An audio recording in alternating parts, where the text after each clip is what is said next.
Hello friend, welcome to Stories by Tocci. We bring you interesting folk tales. Please don't forget to hit the like button, please share, and don't forget to subscribe to my YouTube channel. Thank you for doing so. Now let's get into the story. The morning air in Yumul was thick with dust and quiet sorrow. The sun hadn't fully risen when Dara's mother began to fasten the coral beads around her daughter's slender neck, her fingers trembling slightly as they grazed the girl's collarbone. The wrapper Dara wore was borrowed, bright red with gold embroidery, too long for her frame, cinched awkwardly with safety pins. Her face was powdered with chalky white camwood, but it didn't hide the stiffness in her expression. There was no music playing, no women ululating in celebration, just the muffled sounds of a reluctant ceremony that even the earth beneath their feet seemed hesitant to witness. Dara sat still on the stool in front of the cracked mirror, her eyes vacant, unfocused. The girl who used to chase grasshoppers behind their compound was gone, replaced by this strange, silent figure, a wife by force, not by choice. Akina arrived late. He didn't apologize. His trousers were stained with grease, his voice loud as he called Dara's father sir without conviction. He barely looked at Dara, only nodding once in her direction as if sealing a deal, not beginning a marriage. The elders mumbled their blessings, the kola nut was broken, and a half-hearted prayer was offered. Dara's younger brother, Obi, stood in the corner, watching the proceedings with furrowed brows. He didn't understand everything, but he could sense something wasn't right. When the time came for Dara to kneel and offer her drink to Ikena, she did so with the grace of a robot, calculated and mechanical. Ikena took it with one hand, gulped half, and handed the rest back to her like she was a waitress. No one smiled. No one clapped. Even the village rooster seemed subdued, its usual crow reduced to a reluctant squawk that quickly died in the breeze. They left that evening. Dara's small bag was packed with a few wrappers, some underclothes, a tin of milk, and a little envelope her mother had slipped inside, 300 naira wrapped in old newspaper.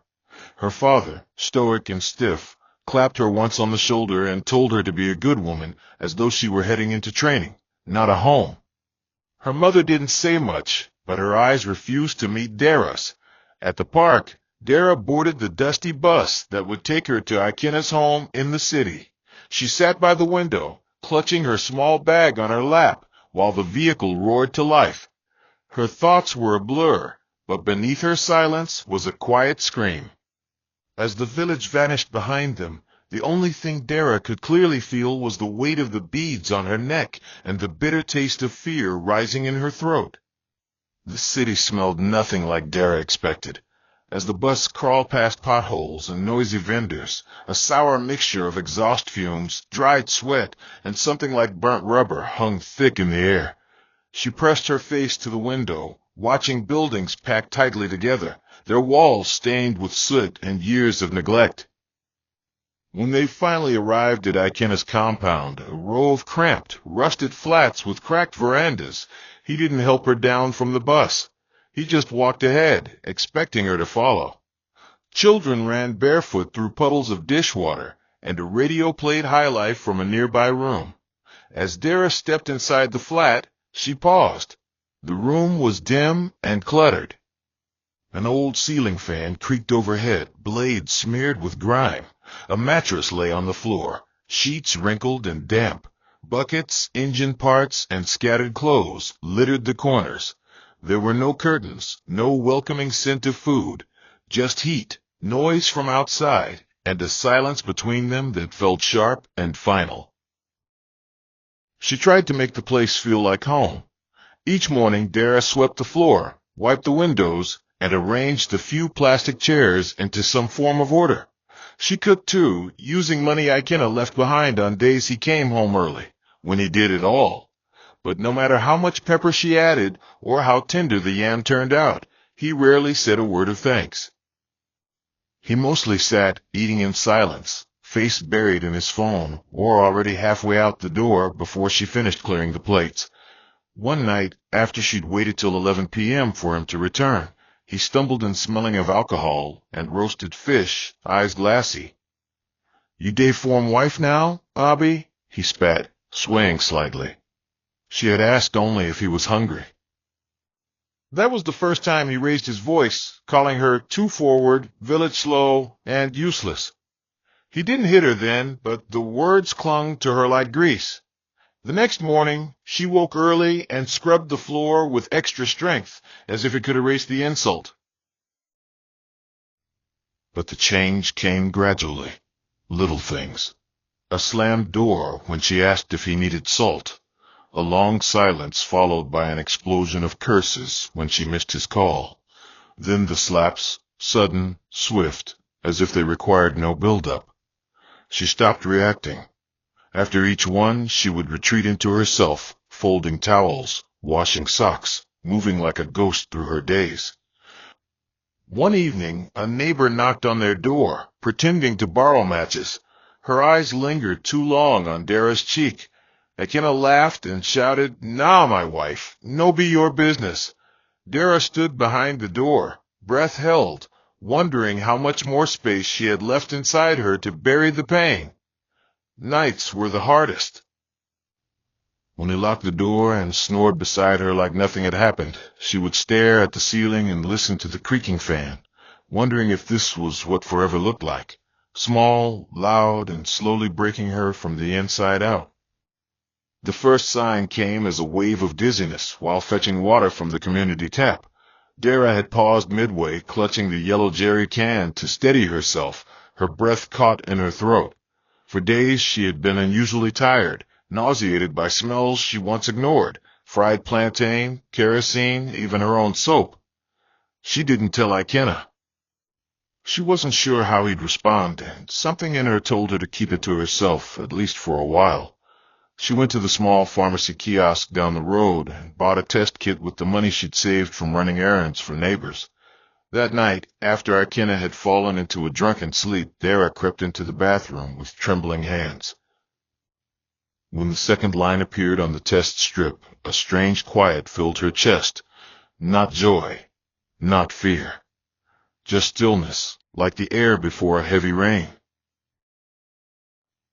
In the weeks that followed, Dara moved with a cautious kind of hope. She thought the baby might soften things, might shift the weight in the room. She made her meals more carefully, forced herself to smile more, even when her stomach churned. But nothing changed. Ikena remained as cold as ever, unpredictable and sharp-tempered. One morning, as she set his breakfast before him, he pushed the plate aside with a grunt. "So now you serve burnt food because you're carrying my child?" he scoffed. The slap landed before she could respond, ringing loud enough to make the woman in the next flat pause her sweeping. Dara blinked through the sting, her hand flying to her face, her heart thudding with something that felt more like resolve than pain. That evening, she folded her clothes slowly, running her fingers over the seams of her wrappers and placed them carefully back into the cupboard. She knew she had to plan, even if the plan wasn't clear yet. The birth came in the early hours of a Thursday, heavy rain drumming on the zinc roof as she writhed alone on the mat. Ikena had gone out 2 days before and hadn't returned. She bled, screamed, and finally passed out from exhaustion. A neighbor, alerted by her cries, rushed her to a nearby clinic where a nurse helped deliver the baby, a boy, small but strong, with tightly curled hair and curious eyes. When Ikena finally showed up hours later, he barely glanced at the child. "So it's a boy," he muttered, before tossing a crumpled note at the nurse and walking out again. Dara lay still on the hospital bed, arms curled protectively around her newborn. She didn't cry. She didn't speak. She simply watched the water streak down the window pane and made a decision, deep and quiet. She would not raise her son in this shadow. This, whatever this was no life for either of them. The compound looked smaller than Dara remembered.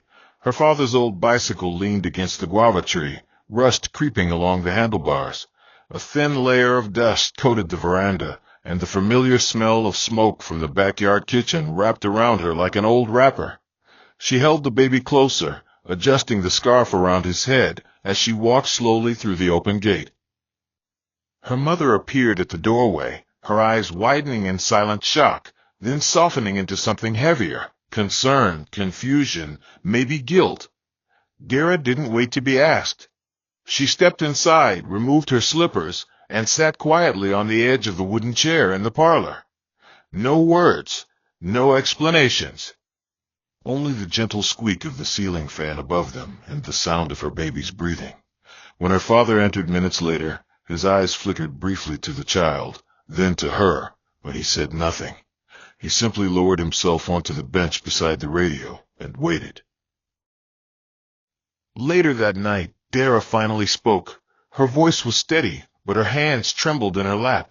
She told them everything, not with dramatics, but with the slow, deliberate detail of someone recounting a series of wounds. Her father listened without interrupting, rubbing his jaw occasionally, but never looking away. Her mother's head remained bowed, her fingers knotted together in her wrapper.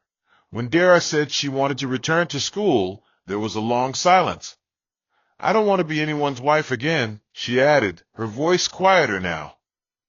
"Not like that. Not without choice."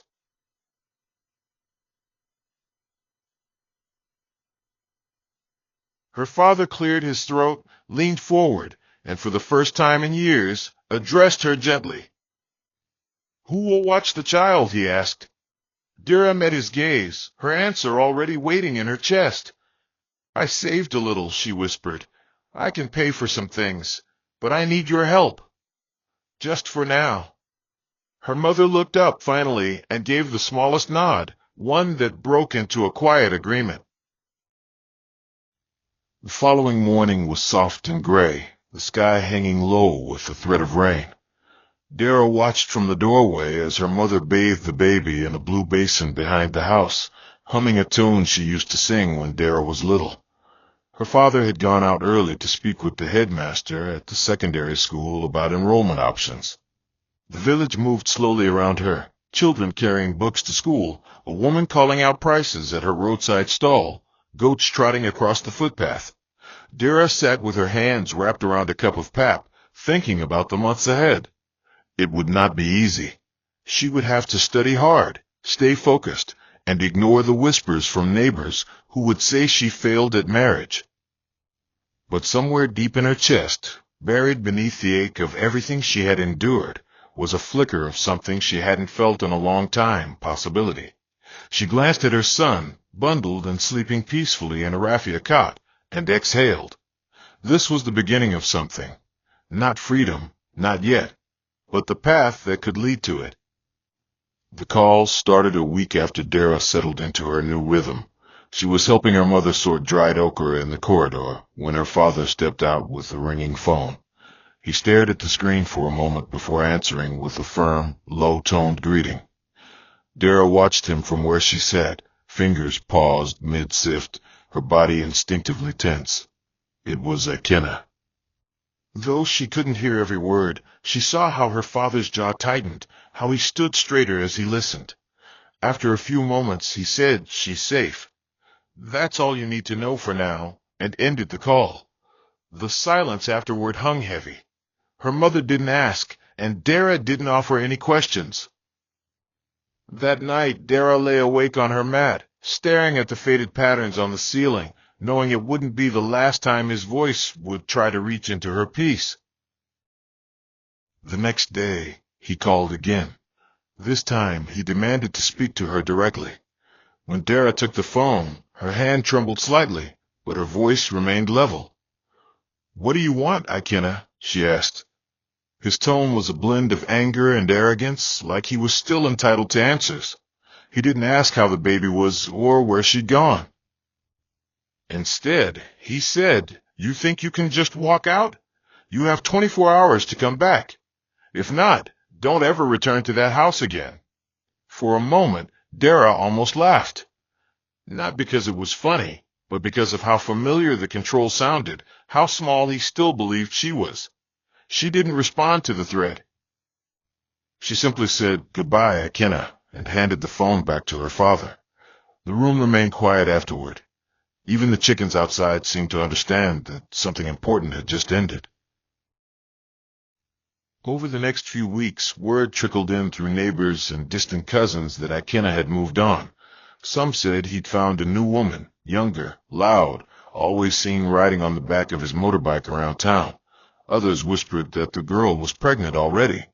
Dara never asked for the details.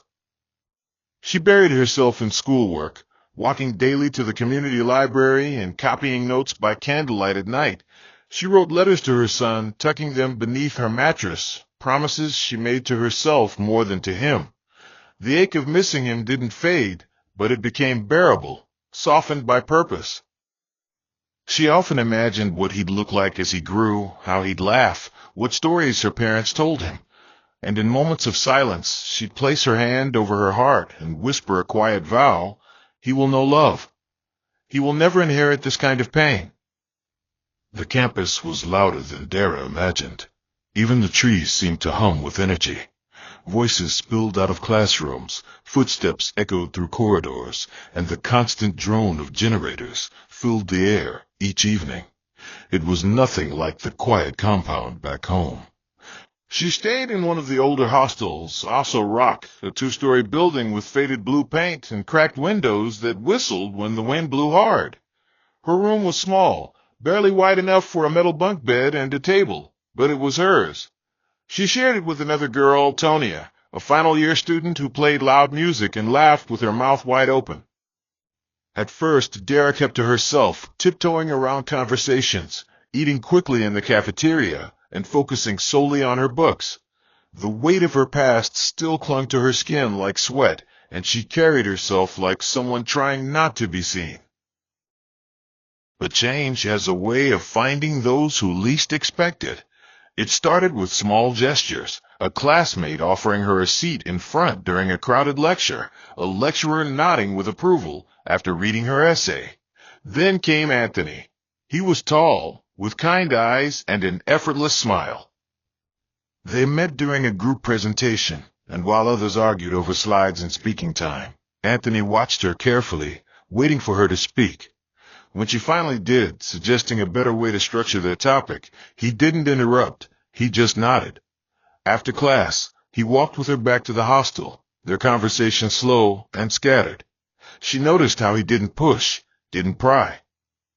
Instead, he asked about her dreams, her favorite author, if she liked the smell of rain on hot soil. With time, his presence grew familiar, a warm shadow that followed her without pressure. Dara resisted at first. Her heart was cautious, its doors barely unlocked. But Anthony was patient. He left notes on her table when she was away, small drawings, verses, sometimes just the word breathe. He never asked about her past directly, but one evening, under the mango tree near the library, she told him everything. He didn't flinch. He simply took her hand and said, "You've walked through fire, but you're still here." From that night on, she allowed herself to exhale. Anthony began visiting her family during breaks, bringing toys and biscuits for her son, and assisting quietly with her fees when she struggled. He didn't ask to be seen as a father or a savior. He just stayed. And with every gesture, every gentle word, Dara's walls crumbled, not into ruins, but into stepping stones towards something she once thought she'd never find again, a life that felt like hers. The wedding wasn't grand, but it was everything Dara had ever wanted, quiet, sincere, and full of warmth. A small church tucked behind a quiet street in town served as their venue, the wooden benches decorated with modest ribbons, and the scent of fresh hibiscus trailing through the air. Her dress was simple, ivory cotton with soft lace sleeves, and her veil was borrowed from her cousin, folded and pinned gently by her mother's trembling hands. As she walked down the aisle, holding tightly to her father's arm, Dara's eyes never left Anthony's. He stood waiting, not with flamboyance or flair, but with the steady patience that had drawn her to him from the beginning. When they exchanged vows, her voice wavered only once, when she said, "I never thought I'd get to love like this." His hand squeezed hers, and in that moment the past didn't vanish, but it bowed its head quietly, stepping aside to let something new begin. They moved into a modest bungalow on the edge of town, surrounded by small fields of cassava and sunflowers planted by the neighbors' children. Life took on a peaceful rhythm. Anthony left early each morning to his teaching job, while Dara, now a graduate, began working as a librarian at a nearby college. Their evenings were filled with quiet meals, shared books, and sometimes laughter so loud it echoed past the walls. Her son, now a bright and curious boy of nearly 10, adjusted quickly. He had questions at first about why Anthony was always around, why he called him my guy, why he helped with homework even without being asked. But those questions faded with time, replaced by comfort. He began calling Anthony Uncle T, then Daddy T, and finally just Daddy. Dara watched the bond grow between them with a heart full of awe and quiet gratitude. There was no need to force it. It blossomed on its own, rooted in kindness and time. On weekends, they visited her parents in the village. Her father would lift her son into the air, laughing in a way that reminded Dara of the man he used to be before life hardened him. Her mother would braid her hair in the kitchen while they talked about yam prices and community gossip. During one visit, her father sat beside Anthony under the mango tree and said, without looking up, "Thank you for doing right by my daughter." Anthony only nodded, understanding that in those few words lived an ocean of emotion. And as Dara sat on the veranda, watching her husband and son chase fireflies at dusk, a deep calm settled in her. For the first time, she wasn't bracing for the next storm or searching for the nearest exit. She was home, not in a building, but in a feeling that wrapped itself around her like Anthony's arms each night, safe, steady, and unshakably hers. It was a warm Sunday afternoon, the kind that wrapped the air in lazy heat and distant laughter. Dara had just finished arranging her son's clothes and the wardrobe when she heard it, a knock, firm and deliberate, echoing through the compound like an old memory refusing to stay buried. She paused, her fingers resting on a folded T-shirt, heart tightening instinctively. Anthony was outside watering the small garden, and her son was drawing in the living room, humming to himself. Another knock followed, this time sharper, more impatient. She walked to the front door and peeked through the curtain. The face on the other side froze her in place. Ikenna, thinner, older, his eyes sunken but alert. The scar near his chin had deepened into a crease, and his once arrogant stance now seemed laced with desperation. Anthony had already opened the gate by the time she stepped outside. The two men stood there, not speaking, locked in an uncomfortable stillness. Dara moved slowly, stopping a few feet away. Ikenna looked at her, then passed her toward the house, scanning for a glimpse of the boy he hadn't seen in nearly a decade. "I came to see my son," he said, voice rough like dry gravel. Dara didn't respond right away. She watched him closely, searching for sincerity in the furrows of his expression. "Why now?" she asked finally, her tone quiet but steady. Ikenna shifted, eyes narrowing. "He's my blood. I have a right." Anthony stepped closer, his voice even. "You gave up that right when you walked away." Ikenna flinched, but didn't leave. He stayed, pleading not loudly, not with anger, but with a brokenness she had never seen in him. Yet Dara remained unmoved. She didn't shout, didn't curse. She only said, "This house is his peace. Don't bring your chaos here." The next few days passed with a thick silence between them. Ikenna returned once more, lingering at the gate, but Dara didn't come out. Her son had overheard the first visit and asked quietly, "Was that my real dad?" She sat with him, carefully choosing her words. "He's the man who brought you into this world. But a father is someone who stays." The boy didn't say much after that. He only nodded and went back to his drawing, sketching a picture of three people holding hands under a bright sun. Dara folded the sketch and kept it in her drawer that night. She knew Ikenna wouldn't stop easily. He had realized too late what he had lost. But she also knew that some doors, once closed, were not meant to be opened again, especially when the world inside had finally learned how to be whole without what once broke it. The third time Ikenna came, he didn't knock. He stood at the gate quietly, his hands hanging loosely by his sides, as if he was unsure what to do with them. It was a Saturday morning, the kind filled with household noise. Anthony fixing a loose hinge in the kitchen, Dara boiling rice on the stove, her son humming a familiar tune from his favorite cartoon. She saw Ikenna from the window, but said nothing. This time, it wasn't her who answered the gate. It was the boy. He had stepped outside to throw out the trash when their eyes met through the iron bars. The man who had once disappeared was now a living question mark standing before him. Ikenna gave a small wave, unsure. The boy didn't wave back. He simply stared, head slightly tilted, curiosity wrestling with caution. After a moment, he spoke, not timidly, not angrily, but clearly. "Are you the one who left my mummy crying all the time?" Ikenna's face crumbled. The boy hadn't raised his voice or clenched his fists. He had only asked a question, but it held the weight of years. Ikenna squatted slowly, lowering himself to eye level. "I made mistakes," he said, barely above a whisper. "I didn't know how to be a good father then." The boy nodded once, as if acknowledging the answer, but not accepting it. "Uncle T doesn't make Mummy cry," he added. "He helps me with school. He listens when I talk." There was no venom in his voice, only truth, soft, unfiltered, and cutting. Ikenna looked away, blinking back tears that stung more than he expected. "Can I come in? Just to see you, talk to you?" he asked. The boy didn't reply. He turned around and walked back toward the house. Ikenna remained at the gate, watching the boy disappear through the doorway that had never been his. Inside, Dara didn't scold her son. She sat beside him in the living room, watching him pick up his drawing book again like nothing had happened. But she knew something had shifted.